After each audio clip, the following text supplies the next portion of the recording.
একটি ছোট্ট গ্রামে একজন বৃদ্ধা তার নাতিকে নিয়ে বাস করত। সে ছিল খুবই বুদ্ধিমতী আর সুন্দরী। তার দিদিমা মাটি দিয়ে পাত্র তৈরি করত। সে প্রত্যেক দিন মাটির জিনিসগুলো বাজারে বিক্রি করত। যা বিক্রি করত তা দিয়েই তাদের সংসারটা চলতো। দিদিমা, ও দিদিমা, এই বয়সে আর কত কাজ করবে বলো তো? আমি তোমাকে কতবার বলেছি যে আমাকে মাটির জিনিস বানানো শেখাও, কিন্তু না, তুমি তো আমার কোনো কথাই শুনতে পাও না। লোকে তো আমাকে কত কিছুই বলে। একটা বড় মেয়ে থাকতে এরকম একটা বুড়িটাকে দিয়ে কাজ করায়। এসব কথা আমার একদম শুনতে ভালো লাগে না। দিদিমা, কাল থেকে আমাকে মাটির কাজ শেখাবে, বুঝেছো? না রে রিমা, তোকে দিয়ে আমি কোনো কাজ করাবো না।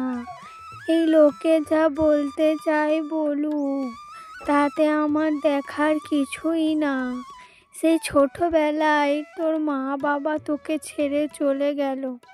তারপর থেকে তোকে আমি খুব কষ্ট করে মানুষ করেছি। তোকে কোনো কাজ করতে দিইনি কোনো দিন। এখন লোকের কথায় তোকে দিয়ে করাবো, এটা তুই ভাবলি কি করে? লোকে যা বলে বলুক, ওদের কথায় আমাদের কিচ্ছু যায় আসে না। এটা তো আমিও জানি। আমি ছোটবেলা থেকে তুমি আমাকে একটাও কাজ করতে দাওনি। আমাকে তুমি সবসময় খুবই আগলে রেখেছো। মা বাবার অভাব কী জিনিস তা কখনোই বুঝতে দাওনি। প্রত্যেক দিনের মতো আজও রিমার দিদিমা মাটির জিনিস বিক্রি করতে যাচ্ছিল। মাটির থালা বাসন নিয়ে যাও গো, মাটির থালা বাসন নিয়ে যাও, আমি খুবই কম দামে দিয়ে দিচ্ছি। কিন্তু সেদিন একটাও মাটির থালা বাসন বিক্রি হলো না। এর দুদিন পর হঠাৎ করে বুড়িমা খুবই অসুস্থ হয়ে পড়ল। দিদিমার এই রকম অবস্থার কারণে রিমা খুব কষ্ট হয়, কারণ রিমা তার দিদিমাকে খুব ভালোবাসতো। দিদা, ও দিদা, তোমার হঠাৎ করে কি হয়ে গেল? হঠাৎ করে তুমি এতটা অসুস্থ হয়ে গেলে কি করে? ঘরে তো সেরকম কোনো টাকা নেই তোমাকে ডাক্তার দেখিয়ে দুটো ওষুধ খাওয়াবো। আমি কাকে আমার কষ্টের কথা খুলে বলবো? তুমি তো আমার সাথে কথাই বলছো না। দিদা, ওঠো না দিদা, ওঠো না, আমার সাথে কথা বলো। বাবা মা তো সেই কবেই আমাকে ছেড়ে চলে গিয়েছে। তুমি অন্তত আমাকে ছেড়ে যেও না দিদা। আমি কি করব এখন? না না, আমার এভাবে বসে থাকলে চলবে না। আমি এখনই ডাক্তার মশাইয়ের কাছে যাব। ওনাকে হাতে পায়ে ধরে হলেও এখানে নিয়ে আসব। এরপর রিমা ডাক্তারের কাছে গিয়ে ডাক্তারকে অনেক অনুরোধ করে। ডাক্তারকে তাদের বাড়িতে নিয়ে আসে। ডাক্তার সাহেব, আমার দিদাকে দেখে কি বুঝলেন? কথা বলছেন না যে? আপনি যেভাবেই হোক আমার দিদাকে সুস্থ করে দিন। এই দুনিয়ায় আমার দিদা ছাড়া আর কেউ নেই। দিদাকে ছাড়া আমি বাঁচব না। দেখুন, আমি আপনার দিদাকে চেক আপ করে দেখছি। আপনার দিদার শরীরটা একদম ভালো নেই। আপনার দিদা এখন শেষ সময়ে পৌঁছে গেছেন। শুধু শুধু টাকা নষ্ট হবে। ভগবানকে ডাকুন, দেখুন ভগবান যদি আপনার দিদাকে দয়া করে, তাহলে আপনার দিদা সুস্থ হবে। আমি কিছু ঔষধ দিচ্ছি, এগুলো খাইয়ে দেখতে পারেন। এটা কি বলছেন ডাক্তার সাহেব? আমার দিদা আর বাঁচবেন না? এমন কিছু কি নেই আমার দিদাকে সুস্থ করে তুলতে পারে? দয়া করে নিজেকে সামলান। আপনি এমনভাবে ভেঙে পড়লে দিদাকে দেখবেন কিভাবে? আপনি ঠিক কথাই বলেছেন ডাক্তার সাহেব। আমাকে শক্ত থাকতে হবে, না হলে আমার দিদাকে কে দেখাশোনা করবে? আচ্ছা, আমি যে ওষুধগুলো দিয়েছি সেগুলো আপাতত খাওয়াতে থাকুন আর ভগবানকে ডাকতে থাকুন। দিদা, মন তো আর মানছে না। আমি কিভাবে বাঁচবো তোমাকে ছাড়া? তুমি আমাকে মাটির কাজটাও শেখালে না দিদা। না হলে মাটির কাজ করে কিছু অন্তত টাকা উপার্জন করতে পারতাম। ঘরেতেও একটাও চাল নেই। দিদাকে আমি কি খাওয়াবো? মানুষের বিপদ যখন আসে তখন বুঝি এইভাবে আসে। দিদাকে এইভাবে ফেলে রেখে কোনো কাজও করতে পারছি না। একা যদি ফেলে চলে যাই, তারপর দিদার কিছু হয়ে যায়, কি যে করব কিছুই বুঝতে পারছি না। আমি বাজার চালের দোকানে রমেশ কাকুর কাছ থেকে দিদার অনেক সময় চাল বাকিতে আনতো। আমি যাই, গিয়ে দেখি রমেশ কাকা যদি দয়া করে কিছু চাল ধার দেন, তাহলে তো খুব ভালোই হয়। হ্যাঁ বিধাতা, তুমি আমাকে শান্তি দাও। কেন জানি না, আমি খুবই ভেঙে পড়েছি। এইভাবে ভেঙে পড়লে দিদাকে কে দেখাশোনা করবে? এরপর রিমা বাজারে যায় চাল বাকিতে আনতে। রমেশ কাকা, আমার দিদার খুব অসুস্থ, আমাকে কিছু চাল বাকিতে দিন না।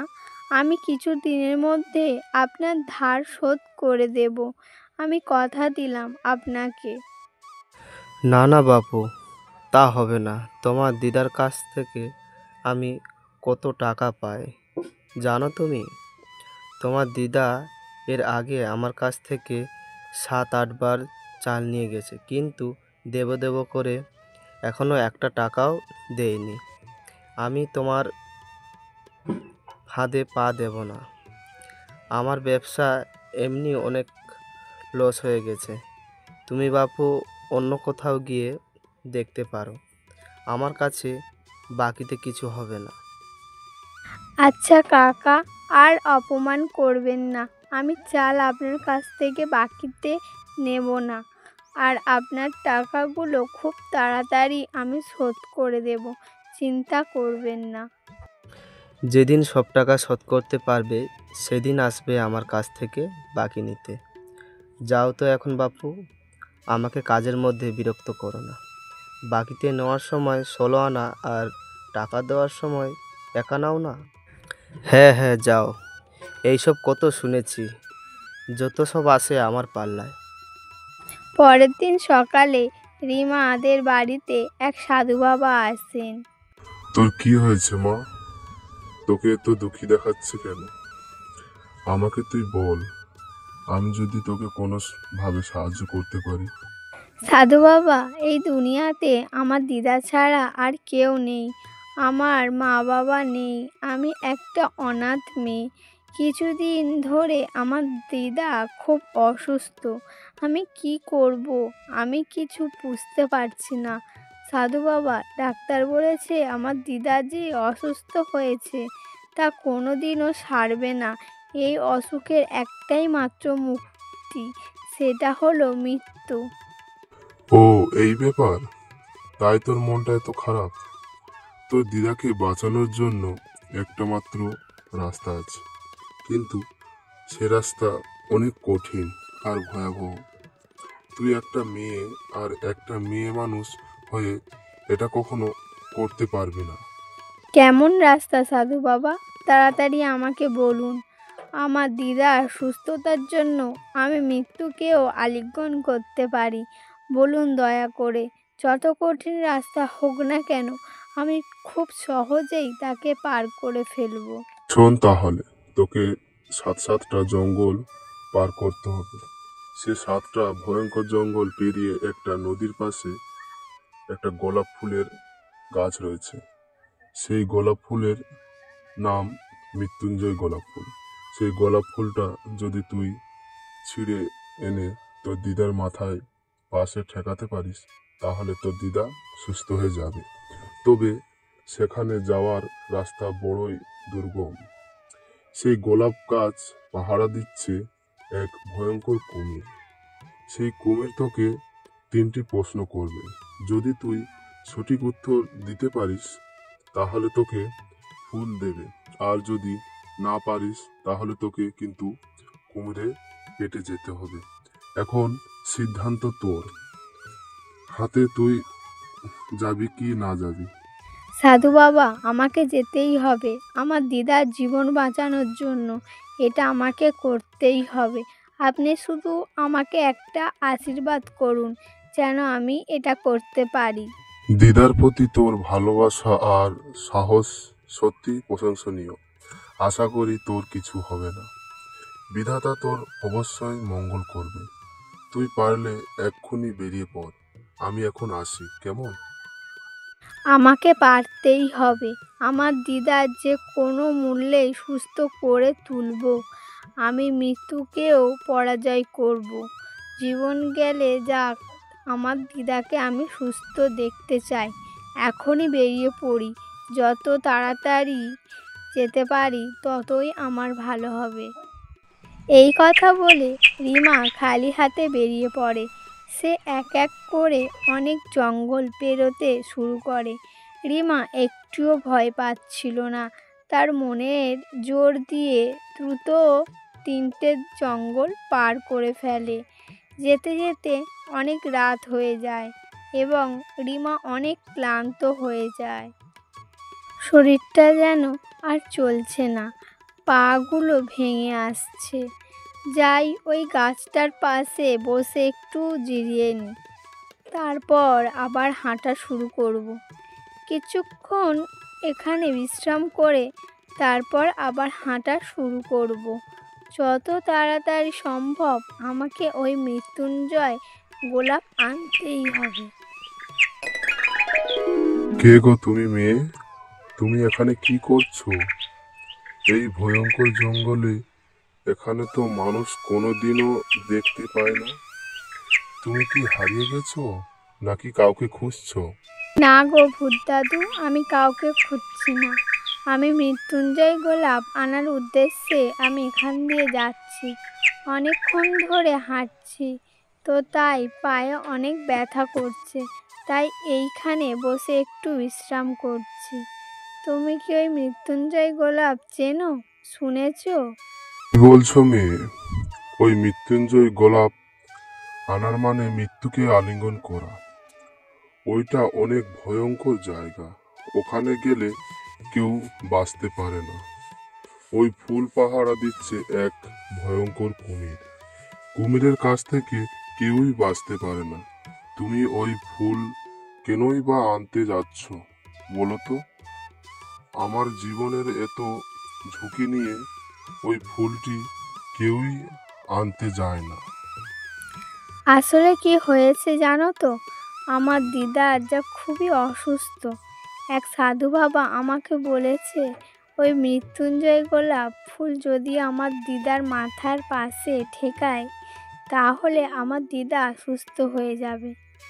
আমি একটি মেয়ে, আমার বাবা মা কেউ নেই। আমার দিদা আমাকে ছোটবেলা থেকে লালন পালন করে বড় করেছে। আমি দিদাকে খুবই ভালোবাসি, তাই জীবনের পরোয়া করি না। আরে, তাহলে তো তুমি খুবই দুঃখী। তাহলে শোনো, এই জঙ্গলে অনেক ভয়ঙ্কর সাপ লুকিয়ে আছে। এই জঙ্গলে বাঘও রয়েছে। তুমি আজ রাতটা এখানেই কাটিয়ে দাও। কাল সকালে না হয় এখান থেকে চলে যাবে। পুরো রাতটা আমি তোমার পাশে জেগে পাহারা দেব। তুমি এখানে এখন থাকো।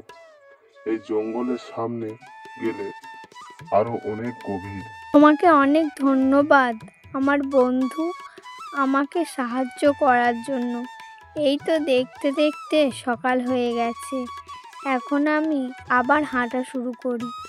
আমাকে আজকের মধ্যে যেভাবে হোক ওই গোলাপ ফুল আনতেই হবে। এই বলে রিমা আবার হাঁটা শুরু করে। দেখতে দেখতে সে 7টা জঙ্গল পেরিয়ে যায়।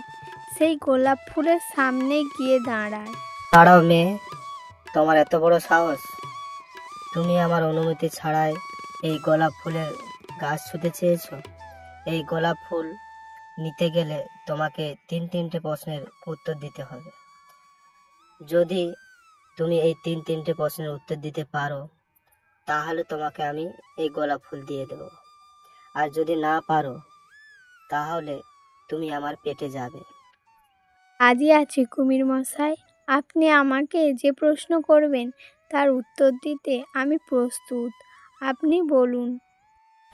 তোমার প্রথম প্রশ্ন হলো, কোন বস্তু দিনে ছোট হয় এবং রাতের অন্ধকারে বড় হয়? সেটা হচ্ছে ছায়া, কারণ দিনের বেলায় সব কিছুর ছায়া অনেক ছোট দেখায়, কিন্তু রাতের বেলায় অনেক বড় দেখায়। সঠিক উত্তর। এবার তোমার দ্বিতীয় প্রশ্ন, কি এমন জিনিস আছে যেটা যত বেশি দান করবে তত বেশি বেড়ে যাবে? সেটা হচ্ছে জ্ঞান, কারণ জ্ঞান যতই মানুষকে দাও না কেন কোনোদিনও কমে না। সঠিক উত্তর দিয়েছ। এবার তোমার তৃতীয় প্রশ্ন, সব থেকে বড় শক্তি কি? এটা যদি পারো তাহলে তুমি এই গোলাপ ফুল নিয়ে যেতে পারবে। একজন মানুষের সব থেকে বড় শক্তি হচ্ছে ধৈর্য, কারণ মানুষের ধৈর্য না থাকলে সে কোনো কাজে সফল হতে পারে না। তুমি সব কটা উত্তর সঠিক বলেছ। এবার তুমি এই ফুল নিয়ে যেতে পারো। কুমির মশাই, অনেক ধন্যবাদ, তুমি সবসময় ভালো থাকবে। তারপর সে ফুলটা নিয়ে খুব তাড়াতাড়ি বাড়ির পথে রওনা হয়ে যায়। অনেকক্ষণ হাঁটার পর রিমা অবশেষে বাড়িতে পৌঁছায়। তুমি এখন সুস্থ হয়ে যাবে, তোমার মাথায় এটা আমি এখনই ঠেকাচ্ছি। রিমা দিদার মাথায় ফুলটা ঠেকায়। তারপর রিমার দিদা খুব তাড়াতাড়ি সুস্থ হয়ে যায়। কত শান্তি লাগছে, মনে হচ্ছে আমি আবার আগের মতো হয়ে গেছি। এই তো দিদা, আমি এখানে দাঁড়িয়ে আছি, দেখো তুমি এখন সম্পূর্ণ সুস্থ হয়ে গেছো। ওই সাধু বাবার দয়াতে তুমি এখন সম্পূর্ণ সুস্থ দিদা, তোমার আর কিচ্ছু হবে না। এভাবে তাদের দুঃখ খুব সহজে চলে যায়। রিমা আর তার দিদা মিলে খুব সুখে শান্তিতে থাকতে শুরু করে।